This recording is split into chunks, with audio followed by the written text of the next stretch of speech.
Hey folks, welcome to a quick special edition of Luthier's Lair, very short edition. I have a very special announcement to make. Due to the growing popularity of shorter scale bases, and now that I have new capabilities in the workshop here, I'm really excited to announce that I will be making two flavors of, two flavors of short scale bases. Yes indeed. The whole project name is codenamed Babitar. Yeah. Sorry, my significant other thought of that one. Babitar as in babby, which is what some Scottish people call babies. Babby, little babby. And that's because they're small bases. One is going to be a 30-inch scale base, and the other one, which will have the same body shape and stuff, initially in the prototyping stage, will be a 25.5-inch scale piccolo bass guitar. Well, it could be a normal tuned bass guitar if you like. It's going to be able to withstand it, all going well. I have made the components, the basic components of the 25.5-inch scale bass. That's the same scale as a Stratocaster or a Fender Stratocaster, something like that. Guitar, yes. So, what does this entail? Well, I don't know. I think it'll be good for young aspiring bass players to maybe want to pick up the instrument and have an easy to play, right off the rack, passive bass to start with. I also think it will be awesome for other musicians, other bassists who want something a little different. I think this is cool. Now I know that the Fender Mini P bass is a 28-inch scale. This one's going to be a 25.5, and later on, once I've proved that concept, I'll be making a 30-inch scale model. So I'm really looking forward to this, and I'm actually going to give you a sneak peek of the components that I've built so far for this bass guitar, the 25.5-inch Project Babitar. Okay, let's go and take a look at the components, shall we? Come on.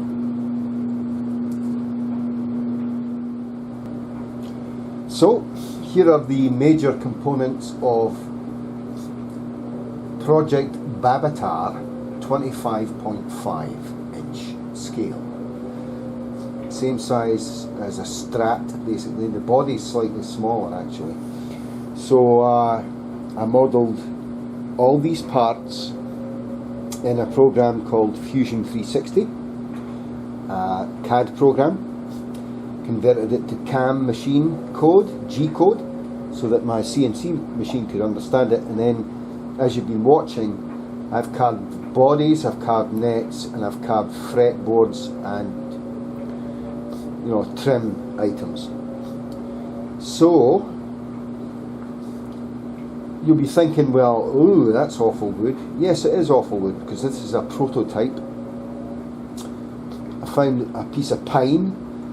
I thought, okay, it's a bit gluey and sappy and stuff, but I'll put that through the CNC, clean up the bits after, see how it comes out. It turned out really good. There we go, with the comfort carving there. There's not going to be a belly carve on this, the body's too small for that. Also, you just watched my fretboard frenzy video. There's a nice 19-inch long fretboard right there, with abalone inlays in it, and of course the neck with the truss rod already installed in it. I have to straighten that up, it's a bit bowed. And the headstock as well, and it's going to be a 2x2 instead of a 4 in line. Shallow style sized machine heads there, and I'm going to hand carve the back of this because I couldn't figure out how to do a loft between this point and this point, and the volute of the headstock. I couldn't figure that out, but that'll take me about 3 or 4 hours to hand carve out. That's not a big deal, so I'll do that until I get better at modelling this certain type of object. As you can see, the truss row is a bit bowed. I need to adjust it. Actually, I can do that right now. Just adjust this truss rod a bit. Out, that's pointing up the way, and there we go. That's it. And of course, the pieces of trim. This is just kind of cheap plywood with a Bubinga veneer on it. But I'll give you an idea how it's going to look. I'm going to take the truss rod out actually because I forgot to do a notch in here for the truss rod and the truss rod cover. So let me take, take the truss rod out so everything fits. Put the fretboard on there. This down here, is that still in shot? Yes it is. One pickup cover here, pickup down here, another one here, and they're going to be single coil lipstick pickups, passive, wired, kind of like a jazz bass. And of course I'll put the control cover on in there, so you can see it's starting to spring to life now.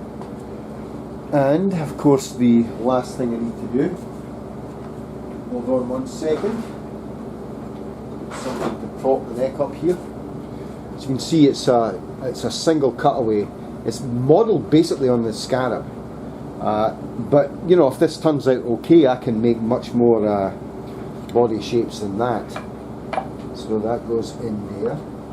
Just this piece of wood under here to support this just now, and the fretboard, of course, goes on the top. There you go. Dimensions need done a little bit more. I'm going to take some more off the bottom pocket so the neck sits a bit lower, but that's actually kind of what it's going to look like. It looks quite spectacular, don't you? Just get the whole thing in there, the whole thing in, and it looks fantastic. As you can see, there are 24 frets on it, and I'm going to go for the I'm not going to go for jumbo frets on this. I'll go for the smaller base frets that you get with a little bit of a larger crown, and I will have a variable spacing bridge here so that I can dial that in, because the heel width is 2.25 inches, 2 1/4 inches. Usually on the bases I make that are 34-inch scale, it's a 2.5 inch heel width and a 1.6 inch nut width, which is like a P-base. I have done 1.5s before on special order, so that's not a problem. But it looks actually quite splendiferous, and I can't wait to get this finished and assembled. Of course, I won't actually put a finish on it. I will assemble it and then play it to see if it's theoretically possible. I believe it to be. Everything's turning out fine so far, so it's just a case of me getting this to a point where I can assemble it and judge whether this is a viable project. And perhaps maybe jumping the gun a little bit by showing you this, but what the hell. I like to show you into the window of my workshop to see what's going on. It's a lot of fun for me, and if it doesn't work out, hey, lesson learned. But I think I've got a feeling it'll work out pretty well. So that's it. Hope you liked that. I hope you enjoyed that very much. Oh, squiggly. Yes. So that's my special announcement, and in the coming weeks and months, I will be showing you the progress of both the 25.5 scale version and the 30-inch scale version. Probably the same body shape right now.